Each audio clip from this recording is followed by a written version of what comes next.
Wow. It's so beautiful to be here.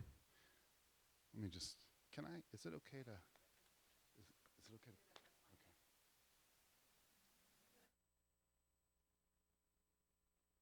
okay. Oh, I've been honestly flooded with memory since I arrived a little before worship this morning. I arrived in 1996. I was 33. I had twins that were, I don't know, 6 months old. Um, this is the synagogue I served for the first 15 years of my being a rabbi. Synagogue and church, of course. Um, and I, loved being here. I remember praying in the garden, you know. And I also remember the people who aren't here, actually. Many of them. Rabbi Michael, Ruth, members of the church, and many members of Shomrei Torah who were so central to who we are. So it's sweet, but it hurts a little. Um, so what Craig read from Numbers is not actually in your lectionary for today. But I'll explain. um, your lectionary was Exodus chapter 17. And I asked Pastor Lindsay if we could read the mirror text in Numbers, which we did. But Craig didn't read the whole thing, so I need to tell you a little more, and I'll go back over it. In both texts, the people are without water. They thirst for water, and water comes from the rock. But it's how the water comes out of that rock that I'm interested in. And you'll see, we're gonna go a little wonky comparative Bible study. But I promise it won't be for like too long, like an hour or so, but not too bad. So now I'm going to read what Craig read, and I'm going to stop along the way a little bit and talk a little bit in comparison to the text we were supposed to read this morning. Numbers 20.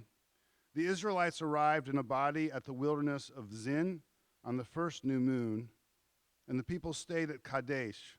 Miriam died there and was buried there. It's very interesting that Miriam dies, because what happens next? The community was without water, and they joined against Moses and Aaron. So according to our sacred tradition, Miriam came with a well called Miriam's well. And the reason why the Israelites were without water, because when she died, the well went dry.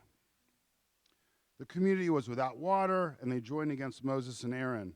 They quarreled with Moses, saying, if only we had perished when our brothers perished at the instance, and I'm going to say Yud He Vav He for the Lord, because the Lord is very male and patriarchal, and Yud He Vav He are the Hebrew letters of that name we don't know how to pronounce, which is a humble way of saying we just don't know God fully, because God is God and we're just mere humans.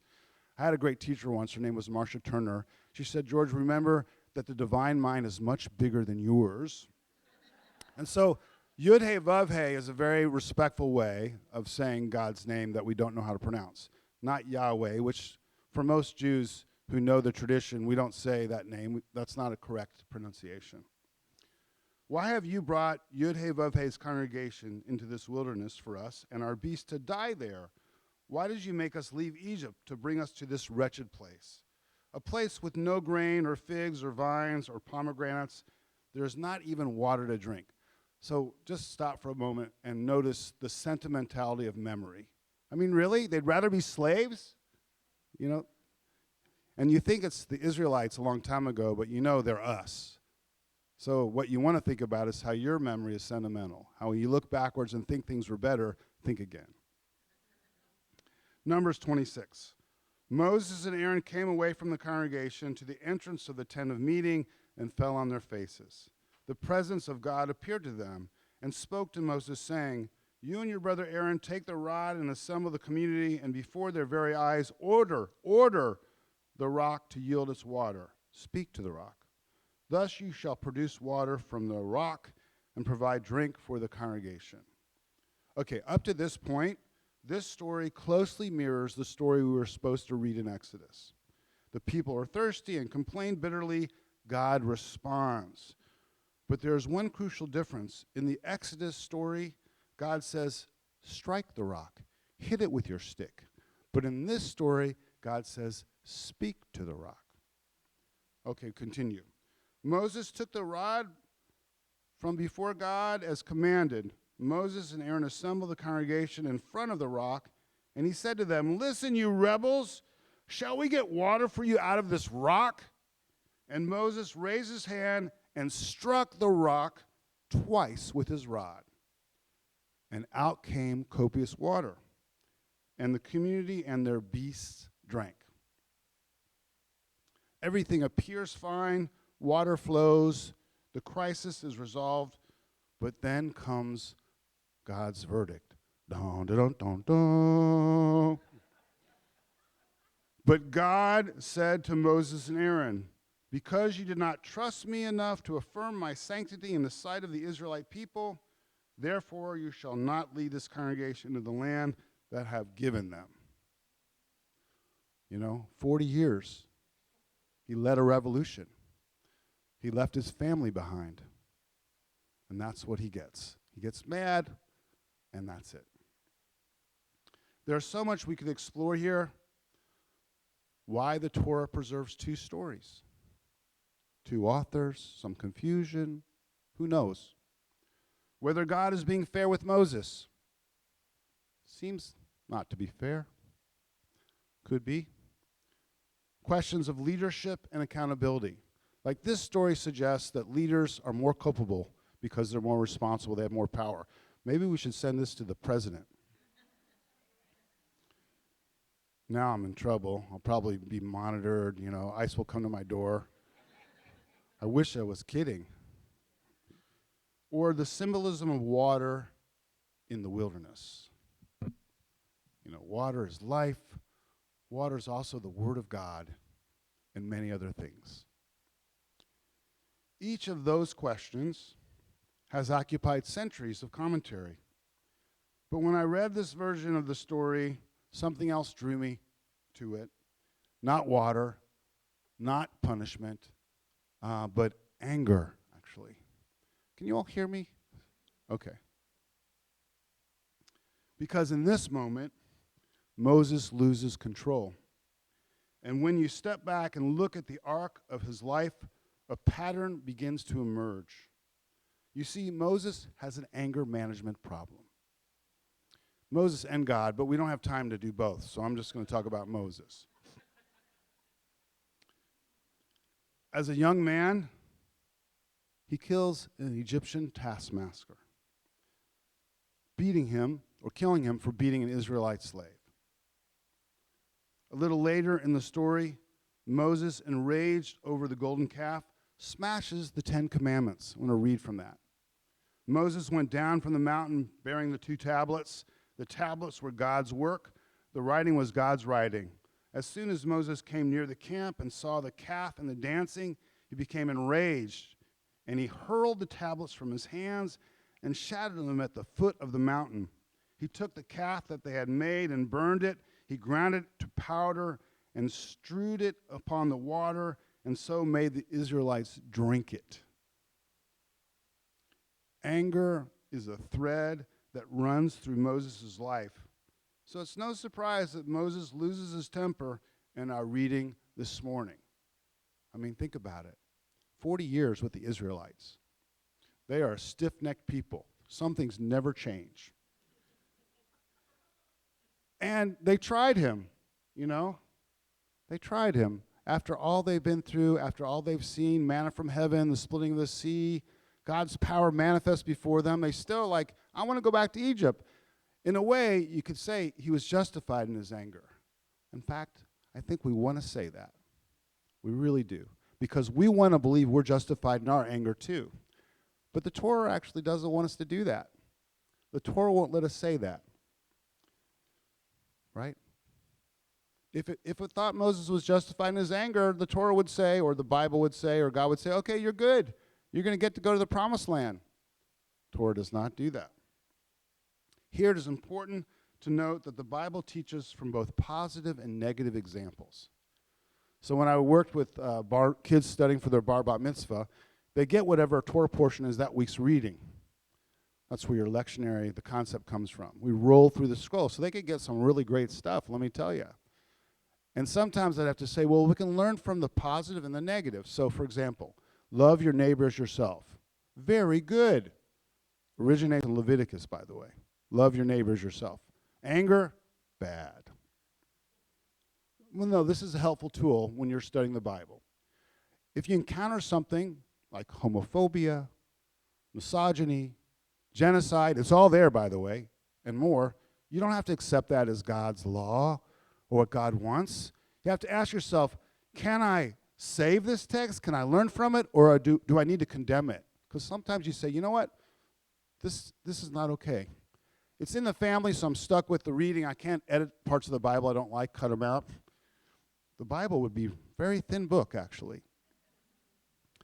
But you can say, well, we're going to learn here in a positive light. Love your neighbors yourself. And here, we're going to learn in a negative way, not what not to do. So that's what we learn about anger, I believe, in the Bible. What not to do.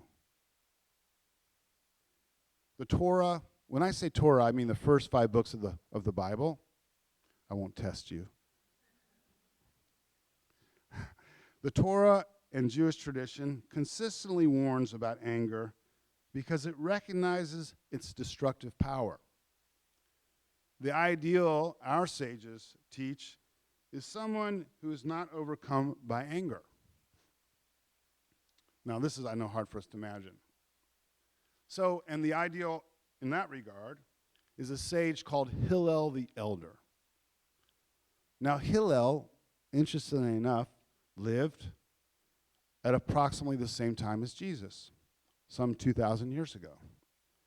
And we don't know a lot about him, but he's found throughout the Talmud the treasure trove of Jewish tradition that spans the first 500 years of the Common Era. And the story I'm about to share with you comes from his legacy there. It all started with a wager, a bet for 400 zuzim, which is a pretty large figure, $1,500 approximately today, that a certain man could make Hillel angry. It's Friday afternoon, and Hillel is preparing for the Sabbath. And you know, once the sun sets, you're done. So you got to get ready. And he was an important man, and he's preparing for the Sabbath, washing himself. And the man whose bet he could make Hillel angry shows up at his door. Like the Sabbath begins at 5:30, 4:30. Is Hillel here? Is Hillel here? So Hillel puts the basin down, dries himself off, goes to the door. Yes, I'm Hillel. Why are Babylonians' heads round? Now, Hillel was from Babylonia, and he had a big round head. And he said, well, it's because of the midwives there. So then he went back to wash himself some more to get ready. Excuse me, are you still there? Hillel stops his preparations, goes to the door. Why do Ethiopians have wide feet? Well, it's because they live in marshy ground. He goes back, and these are completely politically incorrect statements for the time. They're all digs about the people that live there. Why do Palmyrenians have blurry eyes was the next question. He goes on, and then the man says, I have many questions to ask, but I'm afraid you may become angry. Ask, my son, ask. Are you Hillel, who is called the patriarch of Israel? Yes. Why? It is because of you that I just lost 400 zuzim. And then he says, calm your spirit, young man. Losing 400 zuzim and even another 400 will be worth learning that Hillel will not lose his temper. Hillel the sage, the tzaddik, the righteous one, or the saint, will not be aroused to anger. Now, that is the ideal, according to Jewish tradition. But what about the rest of us? Like I always say, if I was the Buddha, I could do that. If I was the Dalai Lama, or if I was Hillel the elder, but I'm George. So the ancient sages of Judaism, they understood, human nature and that we weren't all built like Hillel. And they have a way of working with human nature. And they say there are three things you need to look at when it comes to anger or almost anything else. And they're Hebrew words: machshava, thought; dibur, speech; and maaseh, action. Thought, speech, and action. And anger begins in thought. Anger first arises in the mind. And even if we don't act on our anger, angry thoughts can be quite destructive. Now, you might be thinking, I'm just thinking. No one knows what's in my head,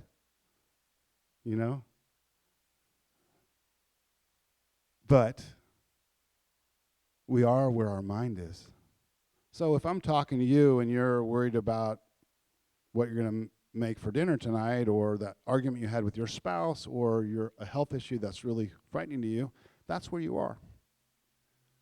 And that's relatively benign compared to where your mind can take you. Certainly, though, according to Jewish law, we can't be held responsible for our thoughts. Like, Jimmy Carter famously said, well, I sinned in my mind, or I sinned in my heart. I think that's what he said. Okay, you don't get dinged for that. But it hurts nonetheless. So on one level, our thoughts, angry or otherwise, are seen in a different light than what we say or what we do. However, on a spiritual, emotional, and even a physical plane, the distinction is not so clear. In fact, according to Kabbalah, Jewish mystical traditions, our thoughts for ill or for good create whole worlds. This may be hard to imagine literally, but metaphorically, we recognize it immediately. A world of hurt. A world of worry. These are not just figures of speech. Our thoughts really do create their own worlds, at least in our minds. I'll give you an example. This morning, I don't watch the news, but we get the New York Times and the Press Democrat, and I started to read the paper, and my heart started to race. I'm like, oh my God, I have to put this paper down. I'm going to come here and speak. I can't be all worked up. I'm serious, actually, of course. Or, you're in the shower and you notice a discoloration on your skin or a lump somewhere. And you get on your computer and you start to Google. Before you know it, like sweat is pouring off your forehead. You're already dead. Our thoughts can be a source of great suffering, and anger is a prime example. The renowned research scientist and author Robert Sapolsky writes about this in his book, Why Zebras Don't Get Ulcers. It's actually a great book. It's a little technical. It's a great book. So why don't zebras get ulcers? It's pretty simple, actually. A zebra sees a lion coming to kill it, very stressful. It goes into stress, fight or flight, and either it gets eaten, very stressful, but ends, or it survives. If it survives, it goes immediately back to stasis. It's not stressed out anymore. It only does that when a lion or something truly life-threatening is happening to us. But humans, on the other hand, we can create lions all day long. This is what he has to say, Robert Sapolsky. Stress is anything that knocks us out of homeostatic balance. Let us say you're a zebra and a lion leaps out and rips your stomach open. That counts as stressful. For a zebra, stress is an intense but brief 3 minutes of screaming terror, after which the animal is either dead or once again roaming the savannah, calm restored. Humans are different. We can activate the same stress response, simply through our imagination. We replay arguments. We anticipate disaster. We relive injury.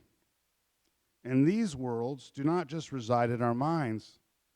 The body does not distinguish a real threat from an imaginary one, flooding us with stress hormones even when there is no lion. And when the stress becomes chronic, we get sick. So another great book about this, although really focused on trauma, especially childhood trauma, is The Body Keeps the Score. And I would highly recommend this book as well, though it's a hard read, for sure triggering, especially for people who have had childhood trauma of their own. So anger works in the same way. It burns first in the mind, then in the body. Then it spills into speech and action. One of my favorite Jewish thinkers of all time is the medieval philosopher, rabbi, and physician Maimonides, Moses ben Maimon. He fled Spain, wandered with his family for 20 years, and ended up in Egypt.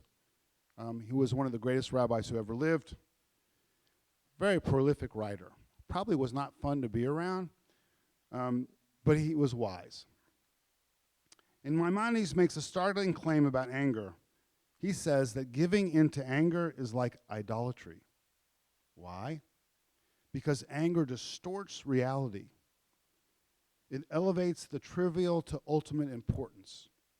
It convinces us we are absolutely right. It blinds us to proportion. That's what's so dangerous about righteous indignation. Be careful with righteous indignation. If you remember nothing else, remember this. The angry voice lies. The angry voice lies. When anger moves from thought to speech to action, damage follows. Words we wish we could take back. Relationships strained or broken. Trust fractured. Anger is a powerful emotion that falsely promises relief. Anger leaves damage in its wake, damaged words, trust, relationships, ulcers, migraines, and who knows what else. Nothing that nourishes us. So in Buddhism, often talks about near enemies, things that feel like they're good for us, but actually they're bad for us. Anger can be a near enemy. There are exceptions. Some people struggle to advocate for themselves, and anger can feel like the only force strong enough to set boundaries and push back. But even then, it's worth asking whether what one needs might be gained without anger. It is also true that anger is human. The feeling arises and often seeks an outlet. But that outlet need not be another person or living being. A pillow, an empty field, a long walk. Almost anything is better than directing it towards another living being. It's also true that you can't suppress it. You can't just say, okay, I'm not going to be angry. That'll make you sick. So what you have to learn to do is befriend it. Work with it. Let it come and let it go. That's the challenge. Some of you may be saying, because I've been here before, but I need my anger. Or I'm entitled to my anger. It also might feel threatening. If it's threatening, it's a good sign. And I'm here to challenge the idea that we need it or we're entitled to it. And I'm here to suggest another healthier, holier way to be in the world. The Torah story of Moses and the rock is not about strategy or leadership techniques. It's about the cost of losing control. Moses was told to speak. He struck instead. Water flowed, but something else cracked. You see, we all face rocks, moments of frustration, exhaustion, disappointment. The question is not whether we will feel angry. Most of us will. The question is what we will do with it. Will we let it drive us, or will we pause long enough to choose a different path? This story is preserved so that we might learn from it. We are challenged, not condemned by our emotions. Each moment offers another chance to respond with steadiness instead of impulse, clarity instead of heat, empathy instead of enmity. Self-mastery is quiet. It's not hitting something. It's a breath before speaking. The choice not to send the sharp reply. I have a cartoon above my desk of a man who created a time machine to go back and unsend an email.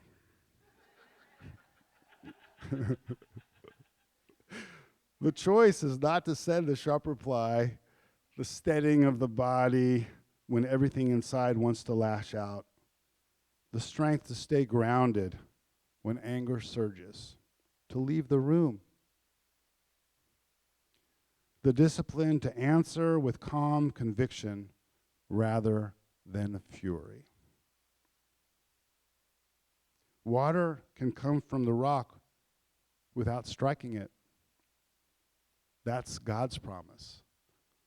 The rest is up to us. Thank you.